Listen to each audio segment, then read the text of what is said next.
তো হাই, চলো আমি নীলিমা নিয়ে চলে এলাম আবারও একটা লং ভিডিও নিয়ে অনেকদিন পরে। তো চলো, আমার ভিডিও যদি ভালো লেগে থাকে তো অবশ্যই একটা লাইক আর কমেন্ট করার অনুরোধ রইল। তো চলো, শুভ সকাল সবাইকে। তো দেখো, আমি আজ সকাল থেকে সারাদিন কী কী করছি সেইটাই আর কি তোমাদের সামনে তুলে ধরবো। তো দেখো, আমি সকালবেলা প্রথমে ঘুম থেকে উঠে চুলটা ছাড়িয়ে নিচ্ছি। আর এই চুল ছাড়ানোটাই আমার সব থেকে সারাদিনের সব থেকে বড় কাজ, কেননা চুল তো আমি ছাড়াতেই পারি না, এত জড়ানো থাকে এত জড়ানো থাকে। তো যাই হোক, দেখো আমি খুব একটা চুলটা ছাড়াই না, মার কাছ থেকেই সবসময় চুলটা ছাড়িয়ে নেই। আর আমি যখন ছাড়াই তখন তো টেনে টেনে টেনে টেনে ছিঁড়ে ছিঁড়ে তো হাফ চুল তো আমি পুরো ছেড়েই দিই। তো দেখো, চুলটা আমি মোটামুটিভাবে ছেড়ে নিয়েছি। আর তারপরে দেখো, ঘরের মধ্যে দেখো সব জিনিসপত্র ভর্তি, কেননা সব কিছু পরিষ্কার করেছিলাম। যেহেতু সেই সব জিনিসপত্র ভিজে, সেই জন্য দেখো আমি একটা হাবলদার সিং মতো জামাও আমার পরা ছিল। আর তারপরে দেখো আমি ব্রাশ করে এখন বেরিয়ে পড়েছি। তো চলো দেখো, একটা ভাঙা সাইকেল নিয়ে বেরিয়ে পড়েছি আর কি। একটা সাইকেল বাবা নিয়ে গিয়েছে, আর আমার সাইকেলটা মার কাছে, আর আমি একটা বৌদির কাছ থেকে সাইকেলটা নিয়েছি। তো সাইকেলটার দেখো একটা পা নেই আর হাতও নেই। তো যাই হোক, চলো নতুন সাইকেলটা কোনদিন চালাইনি, চালাতে একটু অসুবিধাও হচ্ছিল। দেখো, ভাঙা সাইকেলটা নিয়ে আমি চলে এসেছি এখন। তো জায়গাটা হয়তো তোমরা এর আগে দেখেছো ভিডিও। তো আমি সেই জায়গাটায় আবারও চলে এসেছি। আর রাস্তাটা এত কাদা ছিল বাড়ির ভিতর দিয়ে। তো মা দেখো অনেকটা দূরে জুতোটা খুলে দেখো রেখে দিয়েছে, কিন্তু আমি তো জুতো খুলে তো হাঁটতেই পারি না। আমি যেন জুতো খুলে আরও যেন পা স্লিপ খায়। তো দেখো, আমি জুতো পরে পরেই ওই কাদার মধ্যে দিয়ে দেখে দেখে দেখে দেখে যাচ্ছিলাম। আর ওই যে দূরে দেখতে পাচ্ছ, ওটাই আমাদের ঘের। তো দেখো, এই যে আমি এখন ঘেরে চলে এসেছি। তো বাবা এখন গিয়েছে মাছ আনতে, আর আমি আর মা দেখো চলে এসেছি ঘেরে, কেননা আজ একটু তাড়াতাড়ি ঘেরে চলে এলাম। এখন দেখো সূর্য ওঠেনি এখনো, এখনো সূর্যই ওঠেনি, এখন সকাল 5:30 বাজে, সূর্য তো ওঠার কথাই না।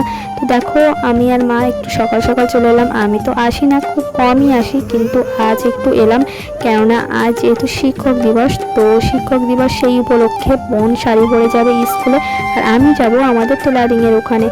তো সেই জন্য দুজনের শাড়ি পরাতে তো মার খুবই লেট হয়ে যাবে। দুজনেরই তো বেরোতে হবে 9:30 10টার মধ্যে। তো চলো, দুজনের শাড়ি পরাতে লেট হয়ে যাবে বলে ওই জন্য আমি সকাল সকাল ঘুম থেকে উঠে দেখো চলে এসেছি মা আর আমি এখানে। আর একটু তাড়াতাড়ি হবে সেই জন্যে। আর এখানে দেখো, আমাদের এখানে ছোট ছোট গাছ ছিল, সেগুলো দেখো এখন সব কিছু বড় হয়ে গিয়েছে। ভেন্ডি গাছ, ঝিঙে গাছ, আরও তো ছিল শাক গাছ। তোমরা এর আগে অনেকেই দেখেছো, যে ভিডিওটা দেখেছো। তো দেখো, এগুলো কিন্তু আমাদের তোলা হয়ে গিয়েছে, আর তার মধ্যে বাবাও এসে গেছিলো। আর দেখো, আমরা এখন বাড়ি চলে এসেছি। আর তারপরে দেখো, আমি চান দান করে খেয়ে দিয়ে দেখো রেডি হয়ে নিয়েছি। তো হাফ রেডি হয়েছি, তারপরে দেখো এই ফুল পুরোপুরি রেডি হয়েছি হয়ে দেখো আমি এখন এই বেরিয়ে পড়ছি। এখন সকাল 9:30 বাজে। তো দেখো, এই যে আমি এখন বাড়ির থেকে সাইকেলটা নিয়ে বেরিয়ে পড়ছি, আর আমি দেখো শাড়ি পরে সাইকেলটা চালাচ্ছি। তো অনেকের পক্ষে শাড়ি পরে সাইকেল চালানোটা সম্ভব না। তো যাই হোক, দেখো আমি এর আগেও চালিয়েছি শাড়ি পরে সাইকেল, মন্দির থেকে বাড়ি আসছিলাম তখন। আর এবারও দেখো আমি এই শাড়ি পরে সাইকেলটা চালিয়ে আর কি যাচ্ছি। তো যাই হোক, দেখো এই নদীর পাড়ে চলে এলাম। আর এই যে দেখো, বোটটা আমার জন্য অনেকক্ষণই দাঁড়িয়ে ছিল, একটা দিদি দাঁড় করে রাখছিল। আর এদিকে দেখো, ভাবছিলাম সাইকেলটা নিয়ে যাবোই না, বোটে পার করতে অসুবিধা হবে, জোয়ার ভাটার ব্যাপার। তো যাই হোক, দেখো অনেক রিস্ক নিয়ে আর কি দিদিটার সাথে যাবো বলে, দিদিটাও সাইকেলে যাবে, ওই জন্য দেখো বেরিয়ে পড়লাম। আর এদিকে দেখো, দেখতে দেখতে আমি দেখো এখানে টেলারিংয়ের এখানে এসেই গেলাম। আর এখানে আসতে প্রায় 40-45 মিনিট তো লাগেই সাইকেলে আমাদের বাড়ির থেকে। আর দেখো, এখানে এসে দেখি অনেকজন তো এসেই গিয়েছে, আর এখানে তো আসতে আমাদের 11টা বেজে গেছিলো। আর এখানে দেখতে পাচ্ছি এই যে দিদিটার রিয়াকশান, আমাকে দেখে তো পুরো অবাক, বলছে কি সুন্দর লাগছে। দিদিটা তো আমাকে দেখে পুরো অবাক, কোনোদিনও শাড়ি পরে আর যায়নি, তো সেই জন্যই আর কি দেখো সবাই চলে গেছিলো, আর সবাই আর কি দেখছিল।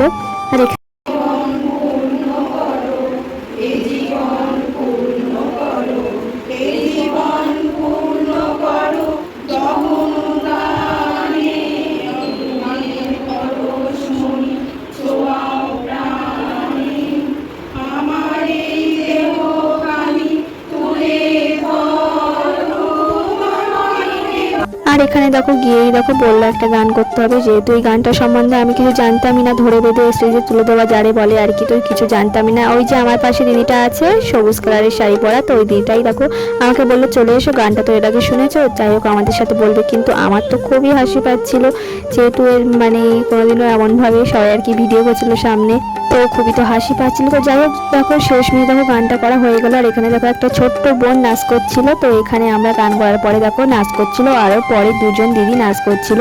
তো দেখো আমি সবগুলো ভিডিওর আর কি স্পিড বাড়িয়ে দিয়েছি, না হলে অনেকটাই লং ভিডিও হয়ে যাবে। আর স্পিড মানে বাড়িয়েছি, আর নাচগুলো এতটাই তাড়াতাড়ি হচ্ছে, এতটাই স্পিড হচ্ছে যে আমার সত্যি খুবই হাসি পাচ্ছিল যখন স্পিডগুলো মানে বাড়াচ্ছিলাম, বা মানে যখন দেখছি আর কি খুবই হাসি পাচ্ছে। তো দেখো তোমরা ভিডিওটা দেখলে নিশ্চয়ই বুঝতে পারবে। আর দিদিটা কিন্তু খুবই ভালো নাচ করছিল, আমার তো খুবই ভালো লেগেছিল, যেহেতু স্পিডগুলো বাড়িয়ে দিয়েছি সেই জন্য এখন একটু মানে কেমন লাগছে। আর তারপরে দেখো যে দুটো ম্যাম দেখো সোফায় বসেছিল, ওই দুটো ম্যামই মানে আর কি ওপরের মানে মেন ম্যাম। তারপরে আমাদের এখানে যেসব ম্যামরা টেলারিংয়ের কাজগুলো শিখিয়েছে তাদেরকে দেখো মানে সম্বোধন জানাচ্ছিল। আর তারপরে সবাইকে একটা করে মিষ্টি দিয়েছে, আর আমরা সেই মিষ্টিগুলো খাচ্ছিলাম। আর এখানে দেখো আমরা এখানে বাইরে মানে বাড়িতে বেরোবো, আর দেখো বৃষ্টিও হচ্ছিল বাইরে। আর তারপরে দেখো আমাদের সবাইকে বিরিয়ানি দিছিল, আর এখানে সবাই দেখো সাজগোজ করে এসেছিলো, যেহেতু একটা অনুষ্ঠান মতো হবে সেই জন্যে। আর বাইরে দেখো বৃষ্টি হচ্ছে, বেরোবো আর সেই জন্য দেখো বেরোতেও পারছিলাম না। তারপরে বৃষ্টিটা কমে যাওয়ার পরে দেখো আমরা দেখো বেরিয়েছি। আর এদিকে দেখো এই যে দিদিটা আর কি, দিদিটার সাথে আমি আর কি এসেছি। আর বৃষ্টিটা কমে যাওয়ার পরে আমরা বাইরের দিকে বেরিয়ে পড়েছি, তাও দেখো টিপ টিপ করে বৃষ্টি হচ্ছিল। তো যাই হোক দেখো আমি দেখো এখন এই সাইকেল চালিয়ে আবারও চলে যাচ্ছি। আর বৃষ্টিটা হলে খুবই প্রবলেম হতো, যাই হোক বৃষ্টিটা কমে গিয়েছে, খুবই মানে আর কি ভালো হয়েছে। তো দেখো এই পরপর আমরা খেয়াঘাটে চলেও এলাম, আর এই যে সেই দিদিগুলোর সঙ্গে দেখাও হয়ে গেল খেয়াঘাটে এসে। আর আমি এখন তো বাড়ির রাস্তায় চলেই এলাম। তো চলো সবাইকে টাটা, আজকে ভিডিওটা এই পর্যন্ত।